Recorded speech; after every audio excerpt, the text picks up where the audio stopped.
All right, ladies and gentlemen, it is Thursday night, which means Q&A night. I know I might have messed you guys up because last week I skipped Q&A night. Unfortunately, we had a couple weddings to go to last weekend. Not unfortunately. I love love. Love's great. So anytime you get to go to a wedding, those are always fun. You get to celebrate others, watch them take a major step in their life. But Thursday night, I had to watch, little Carter man because Haley was in the wedding. She had a reception dinner Thursday night, so we didn't have a chance to do Q&A last week. So we got 2 weeks worth of questions. So y'all go ahead and fire them jokers off, and we'll address them as they come in. I think we had a great week of film session. I know everybody's a little down in terms of excitement for this upcoming weekend. It's not the biggest football game in the world. It's Mississippi State, right? It ain't Alabama coming to town. It's just not, it's not Florida like it was 2 weeks ago. Everybody lives in anticipation for those types of football games. This one's kind of just another day, it seems like. But there's a whole bunch of storylines. And one of the questions we just got from a Facebook user is, it's the very first question everybody wants to know about. Two things. Is JT Daniels going to start? Yes. Are they going to wear black jerseys?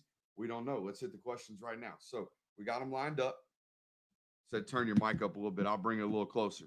Let me know if that helps. So, we got an opportunity to see black jerseys for the first time in a couple years since I think UMass came to town or one of those games. It's been a while. Okay, they always wear them in spring practice and whatnot, but might get a chance to see them this weekend, so that would be cool. The thing I know about Kirby is he always tends to smash, put the fire out as soon as rumors start about these black jerseys. As soon as people think something's about to happen, people just, he squashes them. He might as well take them right off the pads as if they're already on there and just say, all right, we're going to wear the red ones because now we got this fake juice going around. So are we going to see the black jerseys? I don't know. I'm thinking so, but I know we're going to see JT Daniels this week. And despite what people thought about my film session on him, I guess they thought I went a little too hard. And you know what? Maybe I did. Maybe I came in with the preconceived notion that everybody thought the dude was going to be the next, world beater and win a Heisman during his time at Georgia, which is mostly the case from fans. I expect you guys to get a little overzealous in your expectations for a football player, but I feel like sometimes that's my job to kind of bring you back down to a normal level. And I think that's what my intentions were on that video, but it probably came out a little too harsh. I think he's a good football player. Maybe not a great football player as of right now. He's got potential to be a very great football player, but right now, still very, very young. Again, remember, he was an early enrollee at USC, and that year out there let's call it what it is, guys. It wasn't that good. You can make excuses all you want about 3 different offensive coordinators, however many it was, a quote-unquote bad offensive line, no weapons, which we guys, if you watch the film session, you know that's not true. Amon-Ra St. Brown was on that football team, as well as Michael Pittman. So 2 guys that are going to ultimately be top 65 picks. Michael Pittman is already in the league, playing for the Colts. That was another mistake I made the other night. Said he was playing for the Jets. He's a member of the Colts, and he went off Thursday night in his rookie year. So it's a pretty good wide receiver core that he was playing with. Just didn't quite get things done. All right. So did you play any other sports growing up, or did you play any other position before playing center? So 2-pronged question. We'll address the first one. Yeah, I was actually a pretty decent baseball player. My brother got all the baseball genes in the family. He went on to play at Auburn and then had a little stint with the Atlanta Braves for a little while before he ultimately became a family man and kind of gave up baseball. He's one of the best hitting coaches in I would say in the state, borderline in the Southeast. He's pretty confident. He'll tell you he's the best in the country, but that's the way we Austins are. We believe in our craft. And we talk it up like we believe in our craft because we do. We believe in it 100%. He's the same way about a hitting coach. I was a pretty good baseball player, wasn't near as good as him.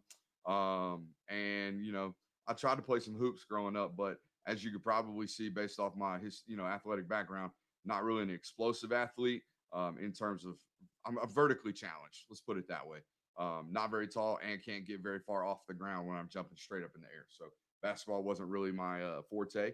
I didn't play it competitively, but I could hold my own on a blacktop or a indoor court. And if I get hot, watch out now. Once a shooter, always a shooter, my dad used to always say. But as far as any other positions, when I was a little svelter in high school, my freshman year, I tried to play tight end and linebacker.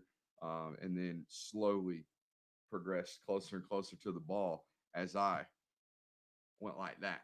So yeah, always played center. Basically, after my I think freshman year of high school, my sophomore year, I was starting at center and didn't look back from then on.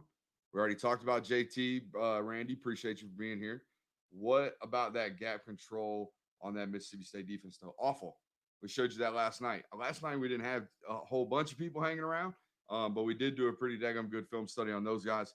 That defense is going to give up some explosives tomorrow, I would imagine. You're going to have some tackles for loss, but you're also they're going to give up some explosives as well. So that's for daggum sure. It was Nicholls State when they wore black. Appreciate you. Where is your confidence at with JT? Look, you guys are the ones that have high expectations. You want him to go out and throw for 400 yards. I just want to see the kid play. I want to see. I said today on Twitter, I want to see how much better he's gotten since we saw him on tape. A year and a half ago at this point. And if he has gotten better, I think there was signs of him getting a little bit better from freshman to sophomore year. But we watched the Fresno State tape from his sophomore year, and you guys saw it. It wasn't world beater then either way. I know he was throwing for 275 yards at halftime when he had gotten hurt, but there was still some poor decisions. And guys, that's West Coast Pac-12 football. Okay, he threw for 2,600 yards and was tied for 7th in the Pac-12 his freshman year for yardage. Okay, that's a lot of yards. And everybody throws for a lot of yards out there. Everybody.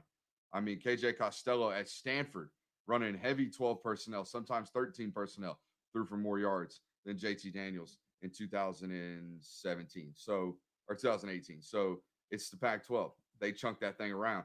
I'm more interested in seeing how much better has he gotten. That's what I want to see. How much of the stuff did he clean up? Did Monken change anything with him? Those are the things I'm more interested to see. And then we'll move on from that. I'm confident in the talent, the arm talent waist up, like you guys saw on the film breakdown. I'm a State fan. Is the rotating door at quarterback in Georgia going to be the bigger problem for the offense? What defense do you expect Georgia to put out there? They will be in 4-2-5 all night. All night, 7:30 kickoff. They will be in a 4-2-5 defense all night. They will not get out of nickel, and here's why. Mississippi State is a predominantly 10 personnel football team. One back, 4 wide receivers, no tight ends. They do not play a tight end. So when that's the case, Georgia loves to play a bunch of man-to-man. Mississippi State loves to force you into man-to-man. They will have 5 defensive backs on the field at all times. At all times. Might even go dime a lot of the time, too. Bring Mark Webb on there and either stick him in the box or flex him out. If you guys go – if y'all go 5 wide for Mississippi State, they will be in dime. If y'all don't have a running back on the field or if y'all have a running back that you're constantly putting out into the formation, they'll be in dime defense. Georgia is not afraid of Mississippi State's run game. I can tell you that right now. I guarantee you they think they can leave Monty Rice in there at Mike linebacker, put Mark Webb at the other linebacker, and they'd be just fine. I guarantee you that's what they're thinking mentally in that coach's room. Why do you think Daniels has a good day? Is he ready to feel real pressure from edge rushers? Do you think he's ready for the speed of the game? Kind of yes and no to all these questions. I would imagine, unless he's some kind of superhuman, he's going to have some adjustment period. Maybe the first couple drives don't hold your breath, but don't go freaking out if it doesn't look like he's going to be an all-pro in the first couple series. The guy hadn't seen live action, like you said, in 18 months. So just hold off on the expectations for a little while. I thought Evan Crowell, that writes for us over there at Dogs Daily, did a perfect job today describing it. Tomorrow, Saturday, whatever reactions you have, just know that they're only temporary. Whatever he does the next 4 games, guys, we're going to spend the entire spring talking about this quarterback competition all over again. So use these next 4 games as a audition period for JT Daniels. Feel him out, see what you think of him as a fan, as in a fan base, and then that's what the coaching staff's doing as well. All this stuff is temporary. So again, Saturday, I do think he's going to have a good day because I think that secondary for Mississippi State, the safeties especially, are very, very suspect. If he can get the ball out of his hands quickly, if he can make decisions quickly, if Monken gives him quick outs, not literally quick outs, but like quick decisions for him to make without getting pressure on him, I think he will have a good day. So, yeah, there's that. This is a big one. I'm sure we've talked about it, but if reports are true that JT is getting the start this week, why did Kirby wait so long to pull the trigger? Could JT really have improved that much physically or mentally over the last 2 weeks? You got nothing to lose. Nothing to lose to trot this kid out and figure out what he's got. Stetson getting hurt probably forced his hand in terms of this decision as well. If Stetson doesn't get hurt, guys, I think they might just ride it out the entire season with the mailman.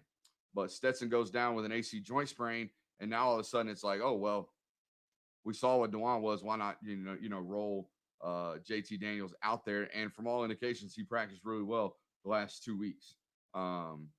So, I mean, that's some reports. I hear that from for some sources, and then other sources are like, yeah, I mean, it didn't really look any different. He's kind of looked like this all year. So, we'll just have to see. And I think that's their thing. I think this coaching staff wants to see what it's going to look like again. So they have game tape and an evaluation point for this coming spring when Brock Vandegrift rolls. Can you grade JT's mustache on a scale of 1 to 10? Considering I can grow 0 facial hair, I'm giving it a 10. Anybody that can grow respectful facial hair that doesn't look like the cat could come lick it off your face, you've got votes from me. I'm not going to hate on you because I can't do it. So there you go. How many passing yards? Guys, remember, it's early in the show, so please be sure, because at late people start firing off comments. Please remember to put question marks at the end so I can always see them, so I'm not trying to search through and don't miss your question. How many passing yards will Dogs defense give up? Let's go over under 285. I think that's a good number for them. Super chat is available, by the way, guys, tonight. Appreciate y'all for doing that. How do you think UGA? Al, don't know what that means, but I think they play well Saturday, if that's what you're asking. I heard some really good things about the tempo of practice, the competitive nature of practice, the mindset of everybody at Georgia right now, inside that football locker room, inside that coaching staff. I know it's a 4-2 season. I know a lot based off. I mean, gosh, y'all can see how many people are here. Y'all, most of you guys that are here right now, y'all been here every single week. These Q&A sessions, these film sessions have been hovering, well over 100, 150 people sometimes. Now they're down to 50. The content hasn't changed. The content, the people that we're talking about with the content has. So y'all get it. The fan base is kind of looking forward to next year and looking about next year, spending these next 4 games for next year. That football team is not. They are busting their butt behind closed doors right now. So there you go. Will we see Beck, you think? I think there's a possibility. I don't know. Been running scouts, so probably not. What is the curse people talking about with the black jerseys? That goes back to that Bama thing. They wore them against Bama and got thumped, so that's why. Something defense. Oh, you finished off your question. How do you think UGA's defense plays against Mississippi State? I think they play okay. Mississippi State's down a lot of weapons. They've lost more and more and more every week. So I think at this point they're at 15 portal entries and 4 opt-outs with 19 players. I said today on my Twitter account, they don't have a COVID issue. They got a culture issue. String Gene, your tape was BS. Appreciate you, brother. That's that kind of nice fandom for my content I really appreciate. You know what I love about String Gene?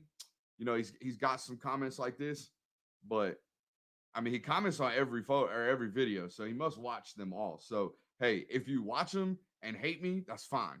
At least you watched them. That's all I'm gonna say. Hey, I can't. You have your opinions. Look, I got into somebody trying to take a jab at me on Twitter today. If you guys haven't figured out, I am more than willing to have a discussion with just about anybody on social media, as long as you're not being crazy and reckless. I had a discussion with somebody today, and was just telling them, like, look, your opinion of my work is your right. You have more than, the right to tell me my content sucks and to tell me that you hate it and tell me that you think I have biases or whatever. That's fine. That's your opinion. And that's your evaluation of my work. Just like I'm evaluating the tape, you're evaluating me evaluating the tape. So if you don't like it, that's fine. I'm not going to hate you. I'm not going to go on your comment section on your YouTube page there, String Gene, and start, saying your mama's ugly or nothing like that. I don't care. That's your opinion, buddy. But I do appreciate you either way. You're still here. You watch the live streams, you watch the videos. If you watch me to hate me, that's okay, baby. You still watch it. So that's all right. Does UGA have a top QB coach? From what I understand right now, Todd Monken is the quarterback coach. I didn't think James Coley did a great job developing the quarterback room during his time. But he really only had one quarterback. And there was a slight regression in terms of Jake Fromm's performance over that throughout the 3 years he was there. But I think there was a regression in terms of weapons and wide receiver play. I think everyone can agree with that as well. If he's got great weapons out there, I think James Coley said it best last year during the Sugar Bowl. Um, Coley said something along the lines of, and I can put the video up at some point somewhere if you guys really want to go back and watch it. He said at some point that Jake Fromm's completion percentage when Lawrence Cager was on the field was close to 65 or 70%. And then with him off the field, it was down around 60, 58%. So he didn't have very good wide receiver weapons last year. And in 2017 and 2018, he really did. I think we already answered this question about Beck. He outplayed Trevor in the Army All-American game. That's all great. Good for him. Guess what he didn't do? Guess what he didn't do? He did not play Trevor as a true freshman. He had not played Trevor since. So thank you. He was junior in high school in 2018. That's great. Actually, he was a freshman in college because at the start of 2019, he tore his ACL. We're in 2020 now. So that's just incorrect there, String Gene. But we're more than welcome. I'm more than happy to go back and forth with you on this tonight because you seem like you got some problems and you up in here. So here we go. You think Zamir has a great game. Thank you for your contribution here, EJ808. Yeah, I think here's the deal, guys. They've got to get that running back room a little bit. I'm not gonna say more empty, but they've got to clear some space. And the only way to clear some space is to get guys to the league and get them to the league quickly. So I think we might see 4 games from Zamir White where he's getting career touches, just like he did against Kentucky. I think that very well could be the case. So here's the deal, and people might not know this, but most Division I baseball programs like Auburn, like Georgia, like LSU, like Mississippi State, your contract, it's a year-to-year contract in terms of your scholarship amount, which also people don't realize this. There's only 13 and a half scholarships, I believe, for an entire baseball roster in Division I because of Title IX requirements. You got to have just as many scholarships for men as you do for women. So football gets 85. They got to find 85 to match with the women. Baseball gets 13 and a half. I think basketball gets 6. So all these kids aren't on full scholarships. So they expect you to be gone in 3 years so they can recruit another class and give them money. Most of the time, if you come back for your senior year, a lot of the times it's on your own dime. So I say that because I correlate it to the running back room. Not that they're going to pull the kid's scholarship, but just that they're probably encouraging guys to, you're supposed to be here for 3 years. It's like, I laugh. I almost laugh when people say the stuff about Elijah Holyfield. Oh, he made the wrong decision for leaving too early. What was he supposed to do? What was he supposed to do? Was he supposed to come back in 2019 and essentially, split carries with 3 backups? Because he wasn't getting the bulk of the carries. DeAndre Swift was. Brian Harrion was a senior and still in the running back room. Zamir White was finally healthy. Kenny McIntosh was coming in. So, you can only play so many of them, and you can only rotate so many. There's only 40, 45 rushes per game. And most of the time, only 2 people get them. So if you're the third man out, you got to go. I wouldn't say they encourage them to leave early, but they definitely ain't sitting there going, oh, dang, man, please don't leave. Please don't leave. It's their decision. It's the kid's decision. Coach Egg, appreciate you for the donation. UGA 42, Mississippi State 30-13. This UGA fan is going nowhere. Smile on down for 20 seconds. Yeah. So the thing about Smile is phenomenal athlete, right? 6'3", 220 pounds. And when I say that, people are going to think, oh, phenomenal athlete, 6'3", really tall for an inside linebacker, which is what he's going to play at Georgia. And he's 220 pounds as a senior in high school. First thing that comes to mind is Quay Walker. I don't think he's as physical as Quay was in high school, but I think he's an even better athlete. That's how freaky this dude is. His hurdle times, his 100-meter hurdle times, his 100-meter or 110 hurdles, and his 100-meter dash in high school are like borderline get you to a college on your track scholarship alone good at that size. So freaky athlete. He's got some serious development at the inside linebacker position. He hasn't played what he's about to go up against. Okay. Obviously, most of these kids haven't, but he's going to have to learn some. And he knows this. But the great news about Smile is he is going to walk into that facility and make your special teams unit better day one. Day one, he will make that special teams unit better because that's just the way he is. And he's been playing special teams his entire season. Thoughts on so many Mississippi State players transferring, opting out? When your head coach, about 4 weeks into the season after 2 consecutive losses, I believe it was, comes to the podium and says something along the lines of, we got to get the right guys in here. We got to quote unquote, and basically say we got a clean house. Yeah, they got some problems up in there. I told you at the very start, they don't have a COVID issue. They got a culture issue. They got a coach that ain't really messing, ain't really bumping with the players he's got on roster right now. And he's trying to turn it over quickly. And you got a bunch of players that were recruited by Dan Mullen and his staff, and now they ain't there. So, or recruited by the other dude. I think they had a stopgap coach in there. I don't even remember Buddy's name. He was only there for 2 or 3 years. So they've got a whole new coaching staff and everybody that, maybe those players aren't really bumping with and riding with. And that's very, very important if you're going to go out and play a physical game of football or a sport like football. We need to focus on the rest of this season. Great point there, homeless conservative. Questionable name right there. Whatever. Creativity. Something creative is my favorite username I've seen pop across these. How are we looking on injuries? Julian Rochester, probably not going to play again this season. JD, that's Jordan Davis, I would assume. I don't know when he's coming back. Last time I heard, he was in the bionic elbow. Probably going to get him back onto the field eventually.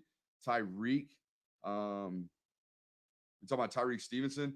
I'm sure he's fine. He's had 2 weeks to recover since the Florida game. Your tape is not BS. You know what you're doing. Appreciate you, Garrett. I hope I answered all of your questions there. Not a question, but you taught me more about playing linebacker than any of my coaches ever. Respect your work immensely. We'll definitely be heading to the Patreon soon. Jack, I'm assuming you're in high school or college. Hit me up, buddy. I watch tape with high school and college kids all the time. I ain't going to charge you. I ain't going to do nothing for you. I'll give you 30, 45 minutes of my time.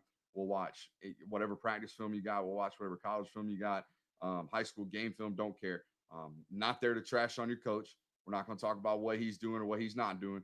I'm just going to tell you how to clean things up, in my opinion. So if you want to learn, I can definitely teach you things about playing linebacker in terms of what's going on in front of you, in terms of what offensive linemen are doing in front of you, which will ultimately tell you what the ball is doing behind them, if that makes sense. So hit me up, man. I know we're on YouTube, but if you find me on Twitter at Brooks Austin SI, just hop in my DM and say, hey, it's Jack Rollins from Twitter or from YouTube. Just come on and hop in there. I will be more than happy to spend some time with you, brother. Why put tape in question marks?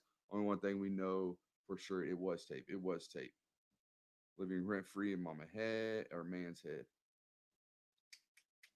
Let's see here. We got some more.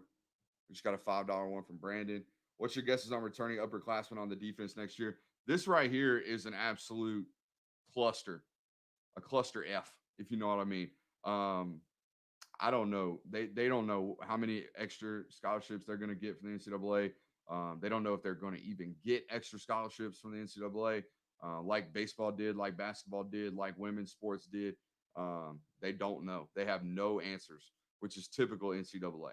It's absolutely the most typical thing from the NCAA ever. I remember being on my boy Keith Miller's show when the news broke about the NCAA giving everybody a free year of eligibility, and I basically said it's absolute bullcrap. What it is Mark Emmert saying the very easiest thing in the world. The easiest thing in the world when it comes to a pandemic like this. Yeah, we're going to play ball. We're going to take the money, but hey, everybody gets a free year. So in case some people don't play, in case some do, everybody gets free year eligibility. Great. Everybody golf clap for Mark Emmert. Said, oh, Mark Emmert's such a great guy. Such a great guy. Giving all these kids a year of extra eligibility during the hardest times of their life. Go, Mark Emmert. Great job. Yeah, great job, Mark. It's the easiest answer in the world. Here's why. Everybody gets free year of eligibility. What nobody wants to talk about and what nobody wants to address is, hey, there's only 85 scholarships. What happens if 15 scholarship players say, oh, we want that free year of extra eligibility? How do you find them? How do you find the money to bring those kids back? Okay. Let's say like 7 or 8 seniors say they want to come back this year. Let's say everybody grabs a free year of eligibility. Now that 2021 class that's coming in, now they got to fight with guys that they're basically their same age. Okay. The 2020 and 2021 classes are now merged. So if you're Brock Vandergriff, now you and Carson Beck are in the same class. So if Carson Beck beats you out, he's going to beat you out for the rest of the 3 years until he hopefully leaves early for school. You see what I'm saying? If Broderick Jones beats Amarius Mims out next year, both of them are freshmen. If Broderick took the extra year of eligibility. See what I mean? So the upperclassmen, who's coming back, who's staying, I would imagine everybody that does not have a severely solid draftable grade will try to come back. And that's the problem. What's going to happen? Where do they get the additional years of scholarship? Nobody knows. 70% when throwing to Pickens or Cager, and through 50% when throwing to everyone else. Perfect stat. They're from Jeremiah_Stott. Can you expand on how you think JT will perform versus Mississippi State? And if he will perform poorly, who should replace him? I don't expect him to play poorly. I think that Mississippi State defensive back group is pretty poor itself. So I don't think he's going to play bad. But if he did, I would imagine you see Mathis. And after about 3 or 4 series, I would imagine you would see Carson Beck. Do you think Eric Stokes could win the Thorpe Award? He's the best cover cornerback in the country, in my opinion. I truly believe this. I'm right there with you. But no, I think they give it to somebody else. I've been pounding the Eric Stokes train since before the season. Everybody wanted to talk about Derek Stingley Jr., who nobody's really talking about now.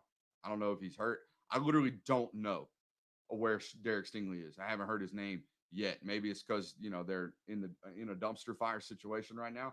But I have not heard Derek Stingley's name all year, so it ain't him. But I was putting him in that Derek Stingley, Patrick Surtain conversation earlier in the season, and he's played exactly that. We're gonna hit this super sub right quick. Ronnie J. Dio, appreciate you for your 5 right there, brother. High quality insight and solid entertainment value. Thanks. Do you foresee any players transferring during the offseason? Yeah, and here's why. It goes back into that conversation we were just talking about the NCAA giving extra years of eligibility.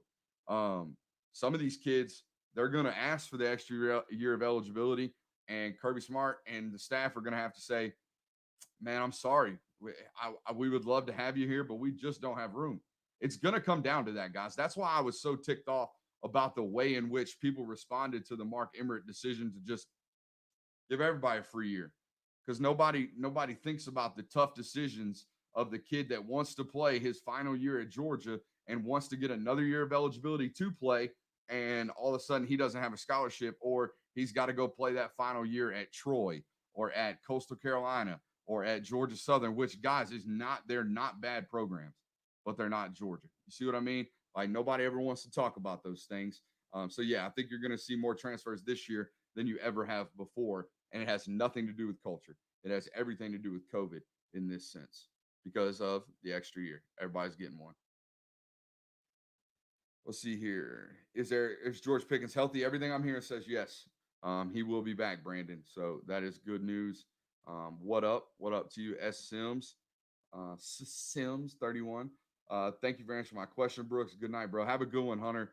Sleep tight, my man. Love you, Brooks. Drop it before bed. I got to go to bed. Drop it by before I go to bed. Thanks for doing all the grinding for us. Hey, man, you know how it is. Appreciate you guys. For real. Y'all make this thing go. I've been a basketball coach for 20 years. Any coach that throws players under the bus should be fired. 100% there, Coach Egg. I think they do a great job at Georgia. We were talking about this in the Discord chat today, which you guys should sign up for if you're not on the Patreon account already. We've got basically a chat board over there. It's pretty active throughout the day. And this was a topic of discussion that came up. Somebody said, man, I'm so sick and tired of listening to Kirby Smart's press conferences. All he does is give coach speak. All he talks about, if he talks about one quarterback, he's got to talk about all 4. And here's what I said. I've covered Kirby Smart press conferences for almost 2 full football seasons now.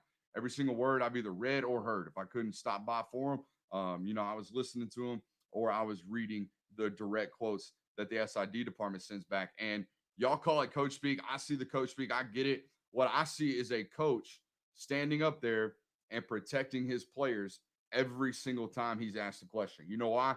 Because if he's asked a question about George Pickens, and it's just easier to say one thing that doesn't lead to more questions about what's going on with George, then it's best to just leave it at that. It keeps the media from writing 400, stories about media like me because I would have to write it. I wouldn't want to, but I would have to write it. It keeps them from writing stories about what's going on with George Pickens. And then everybody wants to start talking about George Pickens. The radio shows talking about George Pickens. Okay. Same thing with the quarterback room. If he goes up there and says who all's playing or running with the ones, who's looking great, who's looking bad, now all of a sudden everybody's running to Twitter talking about Carson Beck's a bust. That's just how it is. That's how he is as a coach. He's going to sit there and take bullets for his guys every single day during those pressers. He's going to fluff them with coach speak. He's not going to give the media a daggum thing to run with. And then behind closed doors, he's going to coach those kids harder than they've ever been coached in their life, which as a former player, I respect the hell out of that because he's going to bat for him. He's protecting them. But then behind closed doors, he's the one doing the holding holding to a standard, holding them accountable for their actions and what they're doing. I respect that. I like the way that he does that. I don't like when coaches go up on the podium and say, oh, well, so-and-so's got to play better, or so-and-so's got to make that play, or so-and-so this, so-and-so that. Players aren't executing. Game plan was great, yada, yada, yada. It's all the players' fault. There's coaches out there that do that. Kirby Smart's not one of them. I respect that.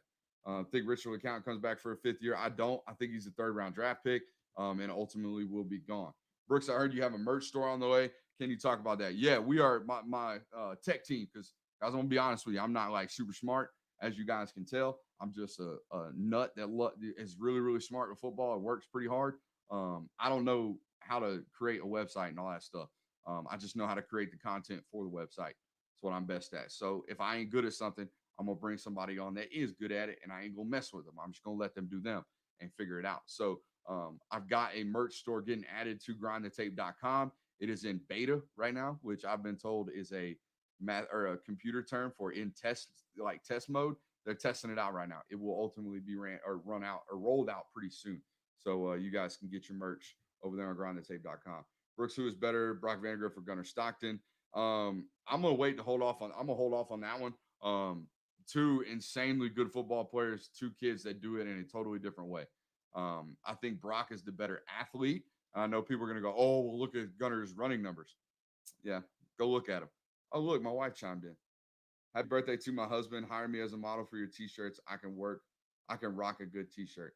Hey, you ain't lying, honey. That's my wife wishing me a happy birthday. She's in there in the bedroom, probably not being able to sleep because my loud butt's in here answering questions on a Thursday night. Back to the Brock question. Who's better, Brock or Gunner? Again, I think Brock's the better athlete. I think Gunner has a little, I'm talking like 2 to 3% more arm talent. Ball just spins a little tighter. Ball comes out a little harder. But there's things about Brock's game that are totally different. They're on a whole nother level in terms of, like we showed you in the video breakdown for the OGs the other night, 478 Dorian. So maybe you didn't see that one. That was just for the OGs on the Patreon. We did a Brock Vandagriff breakdown. My evaluation of Brock has very, very little to do with what he does on the field. Everybody can see that. Everybody knows that. Look, you go watch any high school tape of any of these kids that have gotten a scholarship to play quarterback at Georgia over the last 3 or 4 years, and you're going to find a superior talent in terms of what they can do with the football.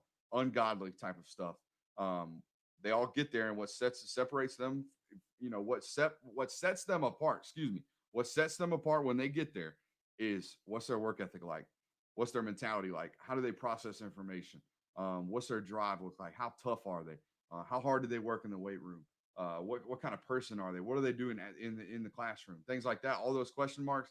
Brock is an A+ in every single one of those categories. So that to me has as much to do with the evaluation as anything else. And I'm gonna be honest with you, I don't quite know those things about Gunner personally.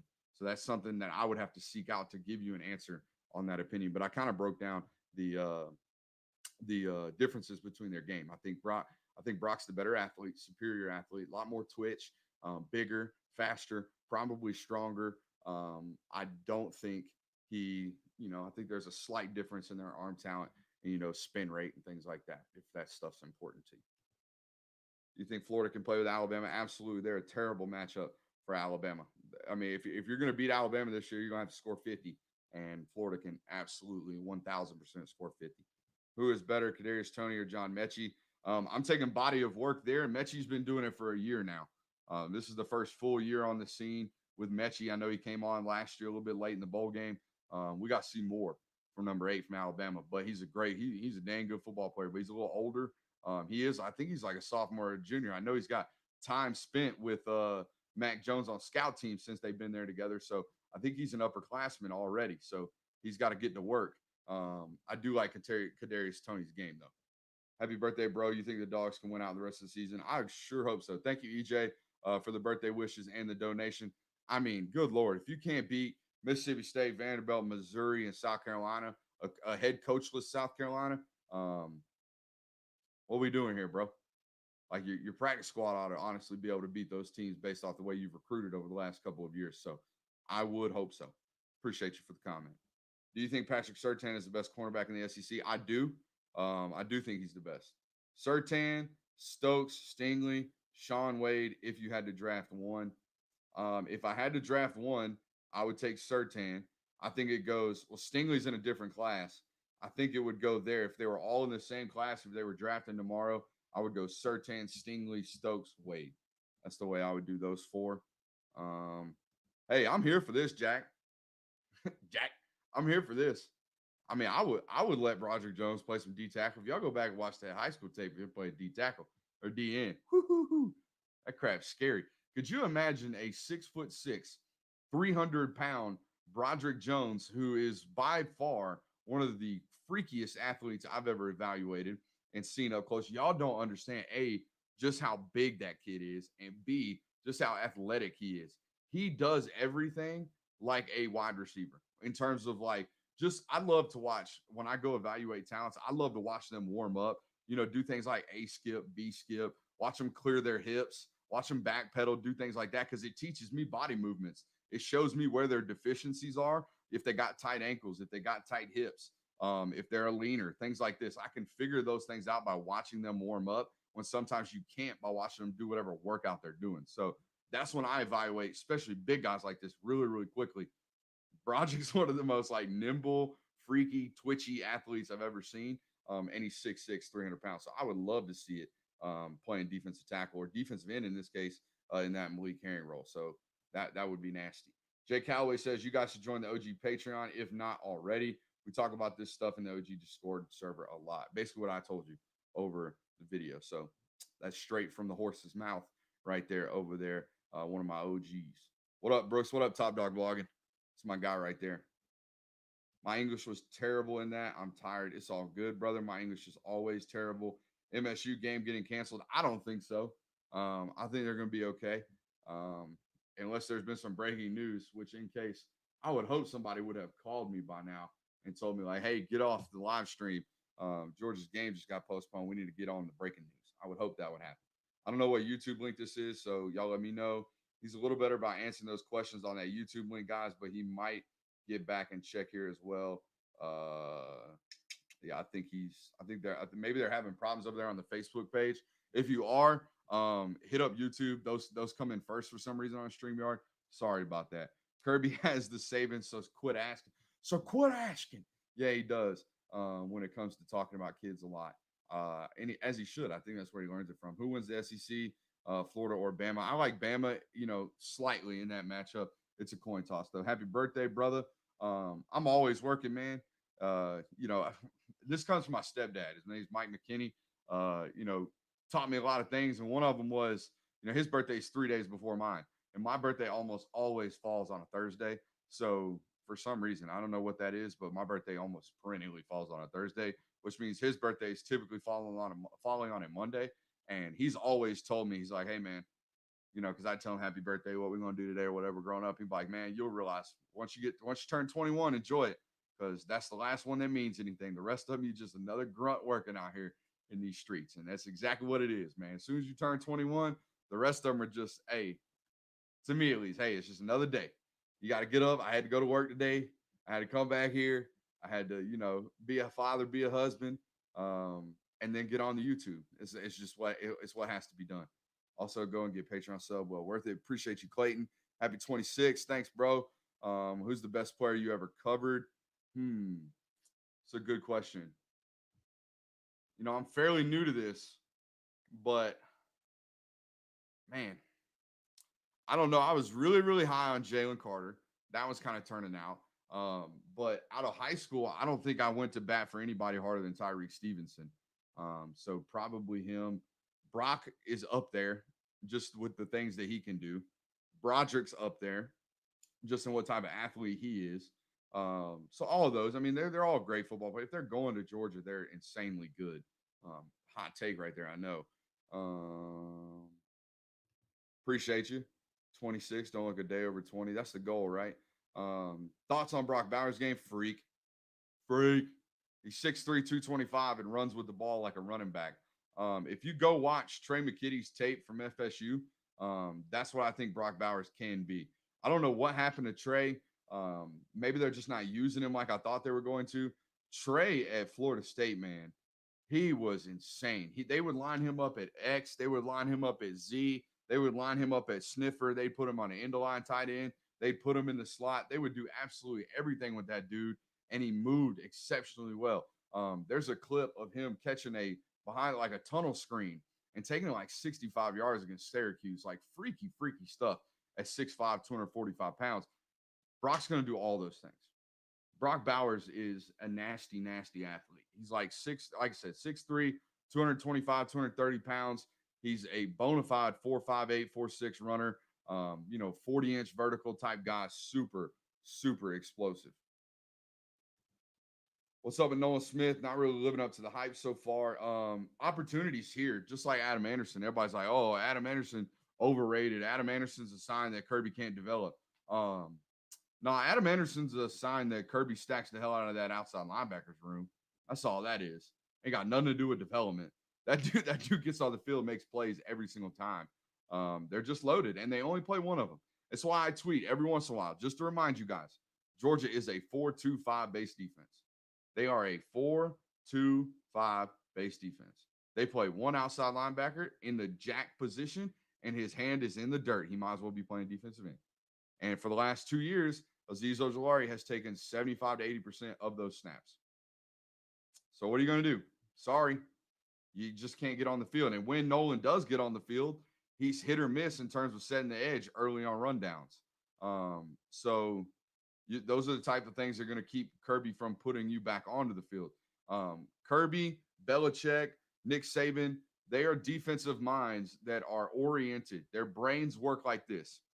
If you can't set the edge, you cannot play an edge position for me.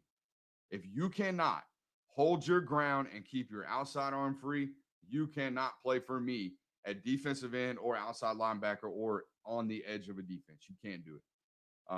Nolan's having a really, really tough time this year, especially doing that. I thought he did a pretty decent job last year. Azeez Ojulari, top 10 pick. A little high for me, Jack. I think he's going to be a top 20, 25 pick. Certainly a first rounder, I would imagine. How many yards does JT throw for Saturday? Let's call it 285. I think they run the ball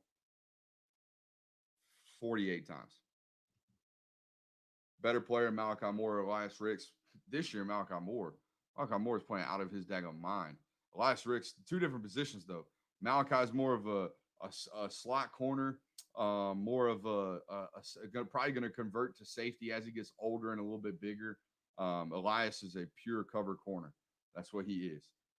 LSU's going to have a couple scary ones here in a couple years. If they have to have Derek for another year, Elias Ricks is going to get another year early or older. Next year, they'll have a guy by the name of Nate Wiggins, who I'm extremely fond of from Westlake. So it's going to get pretty nasty in the cornerback room out there at LSU. Is Brock the favorite for the starting job next year, in your opinion? Obviously, if Daniels doesn't impress, it would seem so. That's what I said earlier in the show. This is an audition period for JT Daniels. You want the job next year, here's 4 games to go earn it. But you got to light it up, brother. I mean, you got to light it up. So we'll see. We're running out of questions, it seems. So this might be the last one. Do you think Brock playing at a low-level private school is going to slow him down in college? No. Here's my thing about high school quarterbacks. They've all got maturation periods. Every single one of them. Don't matter if you went to Mater Dei High School and played with the greatest wide receiver core in the world, had 4 or 5 Division I prospects in front of you, and played against 7 D1 prospects on the defensive side of the football. You go to USC and you're going to struggle. Speed of the game is a lot different. Decision making processes have to be a lot quicker. Athletes are better. They're bigger. They're more experienced. They're grown men at that point. Everybody has a transition period. Everybody has a growing period. Everybody has growing pains. Y'all remember Jacob Eason as a freshman? He had moments where it was drop your jaw. It was throwing on the run a dart to Isaiah McKenzie on 4th and 6 against Missouri.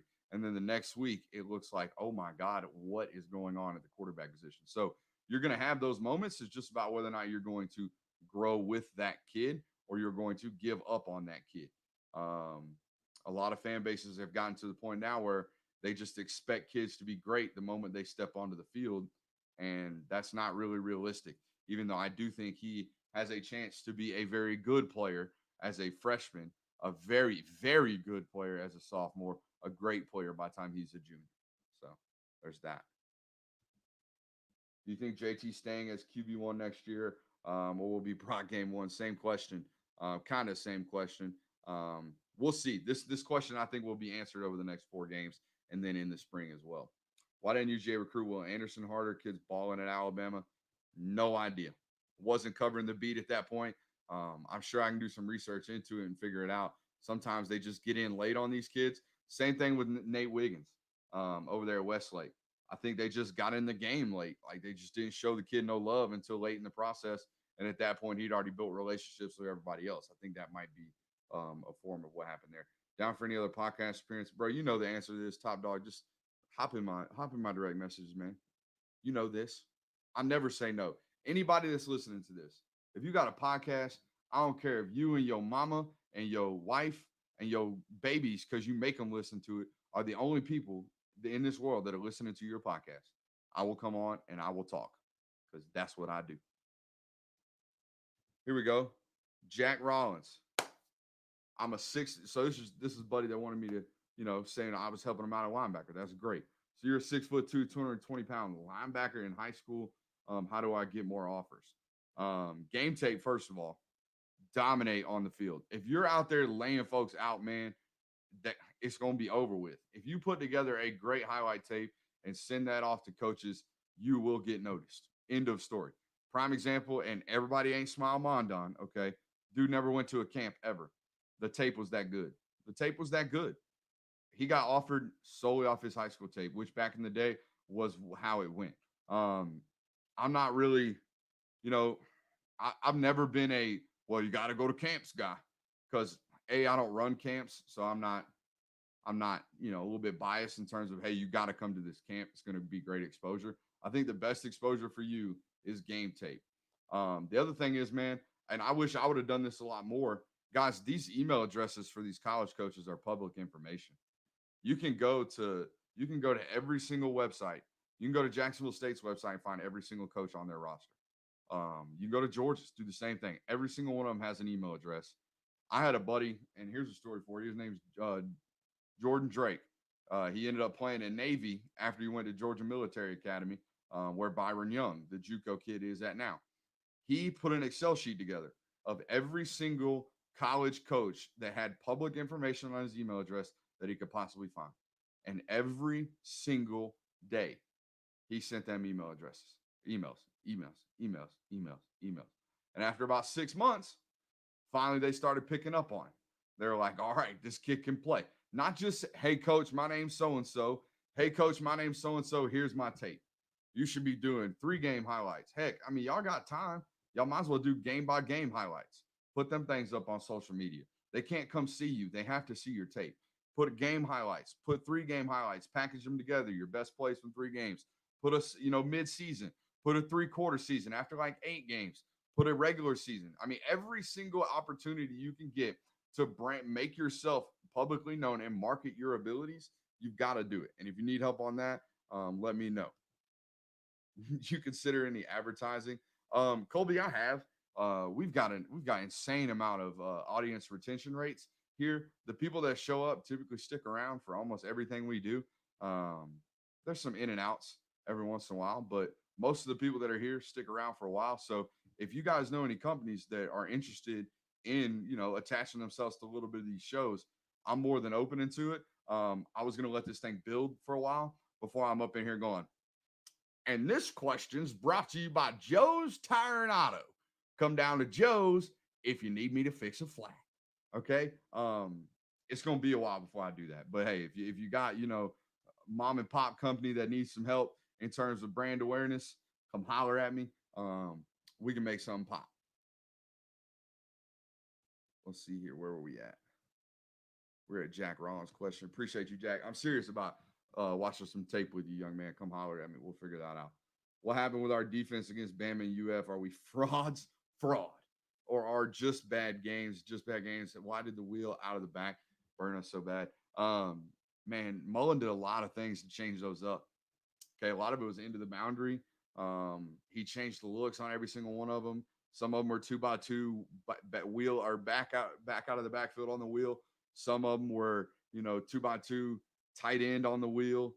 Some of them are 3x1, the one receiver into the boundary, running a quick slant and then whipping the wheel. They obviously came into that football game knowing that they could do it, and they did some of it the year before. They just threw one or two of them. They didn't throw the ball every single time and do it every single time. This year they did. They got to it and they stuck with it. Who's better, Richard LeCount or Asante Samuel Jr.? Are we talking about, is Asante, like, I grew up watching Asante Samuel. Is Asante's son already like in college playing ball? That tells you how much I'm watching other teams. I'd have to really watch that tape, man. You guys haven't noticed, I spend a lot of time watching Georgia tape. A, because it's my job. B, because that's what we do here on this channel. I don't really have time to be out here watching everybody. I wish I could. If I could do this from sun up to sundown, man, it would be over with. But I just can't. So if I ever have some more times, I definitely will do it. Brooks, thanks for all you do for us, OGs. For all the others, join Brooks' Patreon account for the very best intel. Thank you, Al. I appreciate you, brother. Regarding Brooks, there's no better intel on UGA and the very best of the next opponents and the best of the next best recruits. Absolutely right there. That's what it's all about. A lot of people, they hear about a recruit and they're like, hey, let's go check his 24/7 profile, see where he's ranked. That's cool. My OGs about 4 weeks ago got to watch a Kamari Lassiter breakdown, and the entire breakdown was about, the whole premise of the breakdown was about, this kid's a baller. Like, this kid is a baller. Look at the tape. This dude is doing baller stuff, and he's going to be really, really freaking good. And then next thing you know, oh, he's a top 200 player in the country. Not because of me. Not because of me. Probably because he signed it or he committed to Georgia. Probably. Or something like that. I don't know. What changed other than his senior tape? What changed? Nothing. Nothing's different on the tape. We watched it with the Patreon guys. The sophomore tape, immaculate. The junior tape, ridiculous. The senior tape, just a little bit better. Like, nothing changed. The kid's the same football player. The number next to his little bio on 24/7 changed. Now everybody's going, oh, congratulations. Congratulations. You did the same thing you've been doing. Somebody just finally woke up. So good for you. It's always great. Safe to say you think Brock will take over instead of Beck if JT doesn't look good. I don't know. It's going to be a battle, man. It's going to be an absolute battle. Who gets the lion's share or carries at running back next year? That all depends on whether or not Samir's coming back. But if he doesn't come back, if he leaves, I think you see a Kendall Milton, Kenny McIntosh 1-2 punch. Thanks for the help, man. Really appreciate it. No doubt, Jack. That's what we're here for, man. I do a lot of this stuff to help out fans in terms of learning the game of football. I do all that stuff for the kids, for y'all. The videos we shoot for kids, we don't charge them for it. We don't do none of that for them. We just, here, this is for you. We don't put, you notice, we don't put no logos on them. We make edits for kids. We don't put no logos on them. We don't do nothing. Some people say that's bad business. That's fine. I make my money elsewhere. I ain't going to make it directly off of kids. You know what I'm saying? So that's the way we do it. And that's the way I've always approached this, because I'm fresh out. I was just a ball player, 2 or 3 years ago, 3 or 4 years ago. And it's been long, man. It's been 4 or 5 years ago since I was a ball player. So I was right there doing those things. So I'm not one to, shy away from helping you out if you need some help. So in a national championship, it seems like UGA is going to need more star wide receivers for George Pickens? Do you think UGA is doing everything? They're doing everything they can to recruit wide receivers and recruit good ones, recruit damn good ones. So, I mean, look at the class they rolled in last year. This Jack Rollins height and weight is kind of freaky as sophomore. I would say so, Brian. He said 6'2", 220, and I was like, nice. He's a big boy. It's a big boy. Hey, Brooks, will you host a QB camp or something like that this weekend or this month? No. No, I will not. No. No. There's too many good quarterback trainers around here, man. If I wanted to host a camp, I would have to call up Tony Ballard or Quincy Avery, who ain't gonna do it. He's too big a league. Why would he do something affiliated with me? He do whatever the hell he wants. He works for NFL guys. So no. I'd have to call up Tony or call up Ron Veal or call up some of these guys in the local area that actually train with quarterbacks to even put it on. I wouldn't want to do it. I mean, we can talk coverages with them, but I've always been as a coach because I used to be a pitching coach before I got into media, helping my brother out with his high school team. I was always big on fix the major issues, like fix the things that are like glaringly bad, like hindering a kid, if that's the case. And then outside of that, just let the kid be the kid. Fix his mental, teach him how to work the game, teach him how to work, teach him how to approach the game like a professional. But I would rarely touch a guy's throwing motion or anything like that. I would be able to fix a lower half issue immediately. Very similar mechanics in terms of from the pitcher's mound to the quarterback room. And we got an article actually coming out on that tomorrow where we talk to guys like Dylan Lonergan, Brock Vandergriff, Sam Horn, Bryce Archie, Michael McGinnis, a couple of others. They're all great high school football players, but they're as good or even better baseball players. Dylan Lonergan is going to be a first-round draft pick in baseball. Bryce Archie's 94 to 95 going into his junior year of high school baseball. Brock Vandergriff was 87, 88 before he got into high school as a pitcher and stopped playing baseball. Michael McGinnis is an all-around type of athlete on the baseball field, plays third base, hits, pitches. Sam Horn has 8 Division I offers in baseball. So there's a lot of connectivity between what you do on the baseball field and how you throw a football. So I could do stuff like that, but I would never go out and say, hey, let me put a camp on. Okay, that's not what I do.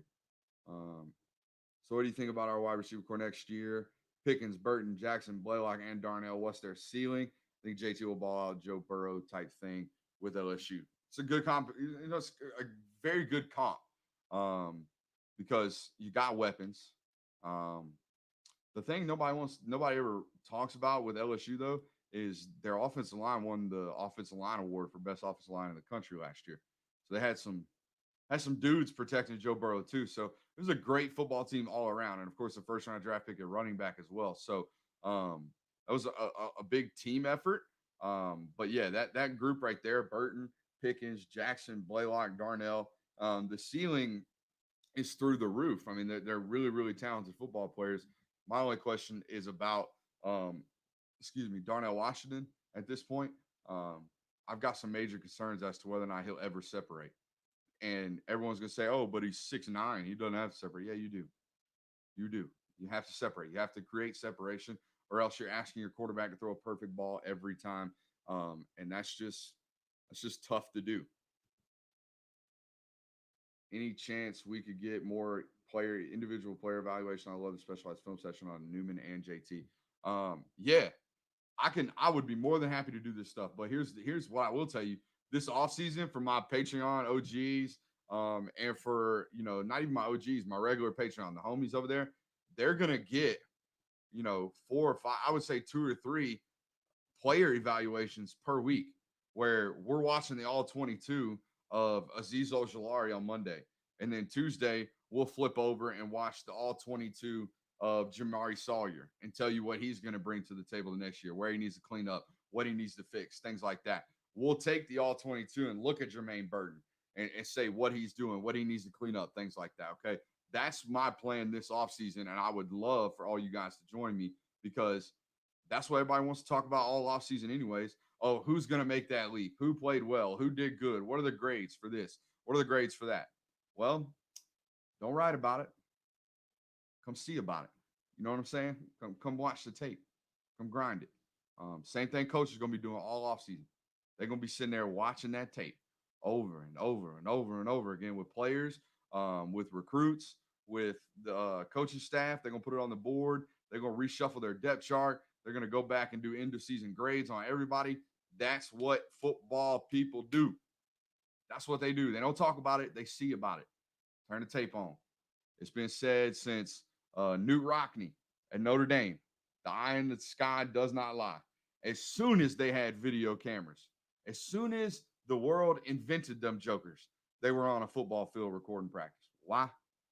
Because the eye in the sky don't lie. It is the evaluation. It is the end all be all for anybody that's ever done anything around the game of football. Jacoby Dean, Azeez Ojulari, Monty Rice is one of the best linebacking tandems I've ever seen in college football. Absolute stud recruiting and developing. That's coming from a high school football or high school linebacker. I could see how you say that. Let's throw Azeez out. He's an edge rusher, but I get what you're saying. Glenn Schumann is the most underrated defensive mind in the game. Absolute genius. This right here, folks. This right here. Whew. Amen, brother. You are preaching. You are preaching. Was talking to a linebacker prospect the other day. They were asking me what I thought about a handful of schools, and I told them straight up, I don't think there is a coach in football that is developing the linebacker position better than Glenn Schumann. And the dude's got receipts. Look at it. He has got receipts. Everybody that plays for him plays on Sundays. Period. Period. Tay Crowder is playing on Sundays. Monty Rice gonna play on Sundays. Nakobe Dean gonna play on Sundays. Roquan Smith is playing on Sundays. Natrez Patrick is playing on Sundays. You see what I'm saying? Everybody that's played under that dude since he got onto this staff is and will be playing on Sundays.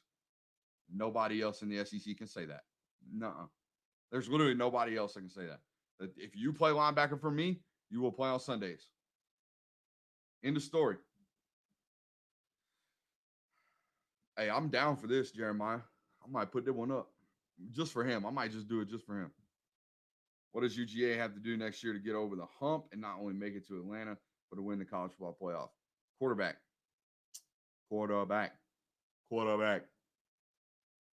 They get good quarterback play, they're going to be all right. You don't want to miss the article tomorrow about the quarterbacks. Amen to that, Jeremiah. Thoughts on C.J. Stroud, Kyle McCord, Quinn Ewers being committed to Ohio State. Same deal, Easton from Fields. Who transfers? Great question. Isn't it typically – so at Georgia, it was the middle one that stuck around, right? The middle one beat out the 2017 commit, beat out the 2016 commit, and ultimately the 2018 commit transferred. So I would imagine only one of those guys is sticking around. I don't know all those guys personally, but I've seen their film. CJ Stroud is playing really, really well. He got his little black strip off at Ohio State, which is a big ceremonial thing for them, freshmen up there. And he got it off pretty quickly. That football team believes in what they see in Stroud. So he's got the leg up. We'll see if he can get some playing time once Justin leaves. Then he does have the leg up. McCord is a big physical kid. That's the thing. I think all three of these guys are a little bit different. CJ, for what people might think about him, CJ is more of that modern day pro style quarterback in the sense that he is athletic, but he's not like Justin Fields athlete.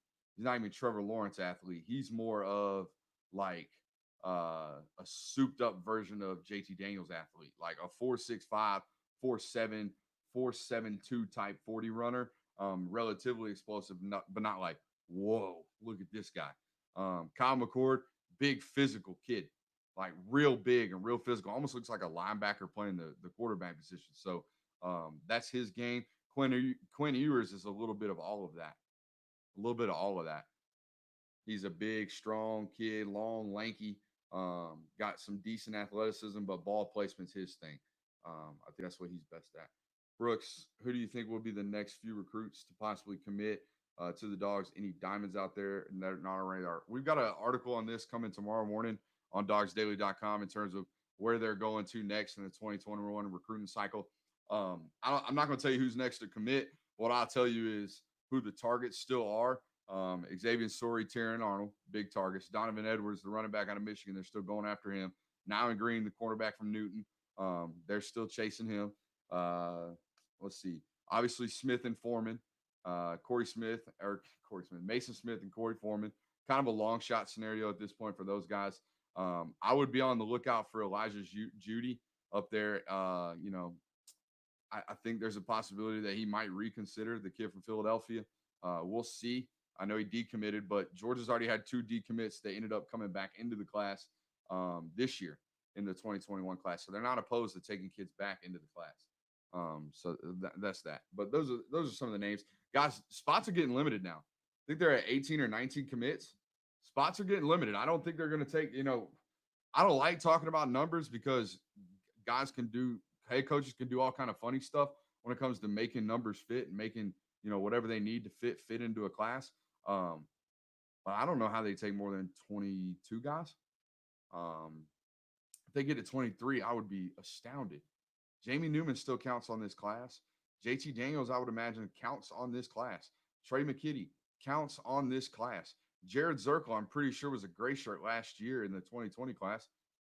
Either he didn't get a scholarship or he counts on this class. So there's, you can only really take 25. They say you can take 25. That's down to, or the average is 25. A full class is considered 25. Those 4 that count on 2021 knock you down to 21 already.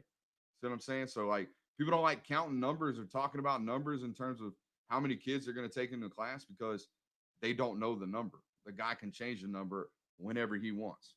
And what is the reality behind that? Someone's losing a scholarship. It's a cutthroat league. It's a cutthroat world. I don't know if everybody knows this, but, scholarships are a year-by-year contract. You sit down every spring with your head coach, and you are your own agent. Mommy ain't there. Daddy ain't there. Your real agent ain't there, okay? It is you and the head man, the boss, at 18, 19, 20, 21, 22 years old, and you two are going to bat as to whether or not you are going to get your scholarship the next year. That's how it is at the Division I level. At the Division II level, it's even worse. You walk in there and you are debating with your coach over percentage value. You got 25% last year. You're fighting with the coach for 50. You got 50% last year. Coach wants to knock you down to 35. You're fighting to keep that 50, that kind of thing. It gets real, real cutthroat. And I don't think people understand that that's really what's going on in college sports. Everybody just think, oh, you playing college football? Great. Must be free. Guys, there's 150 guys on the roster. I heard Jeff Santel tell Smile Mondon the other day. Jeff Santel, one of the best in the business, by the way. Heard him tell Smile Mondon the other day that he is the 39th 5-star that Georgia has signed since Kirby Smart has taken over. All those guys didn't lose their scholarships. Okay. Most of those guys are still on the roster. He signed a whole bunch of others. He signed 23 to 25 guys in every single class. He's been there 4 years. There is at least 100 scholarship-worthy football players on that roster. There's only 85 scholarships. That is the cold, hard truth of what's going on in college football, and a lot of people don't talk about it.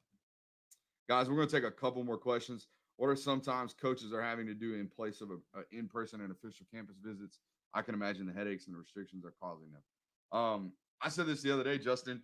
The in-person stuff, going to somebody's home, talking to mom and dad, putting the I'm going to take care of your kid for the next 4 years type of spin on things is great. It oftentimes wins recruitments over for kids. They choose a school because of the relationship that they have with the coach, the relationship that mom and dad have with the coach. That's why they do those things. But to me, what coaches are missing the most is the in-person evaluation. Being able to go watch these kids on Friday night. They are not getting to see it right now. And I'm going to tell you right now, y'all think there's some issues with development now or misses or busts or whatever right now. Give it 2 or 3 years. Give it 2 years of, maybe coaches not being able to go in person to high school football games, and you're going to see it.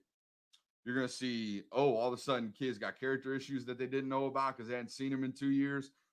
Kid's not a hard worker because they didn't get to go to, a game and watch the kid and how he approaches it. Kid loafs on first and second down and only plays hard on third down. Kids like to be an individual, likes to get personal fouls, things like that. You can't always see that on highlight tapes, folks. You can't always see that on full game tapes. Camera only shows so much. You got to get there on the sideline. All right. That is going to be it for tonight. The super subscribers, I appreciate y'all. Y'all know that. Every time y'all roll through, it means a lot to me, man, especially on the birthday. Felt like there was some extra love in here on November 19th. So appreciate y'all for being here. Y'all know I got to tell y'all before you leave to sign up for the Patreon account. Just go to grindthetape.com and pick whichever one you want.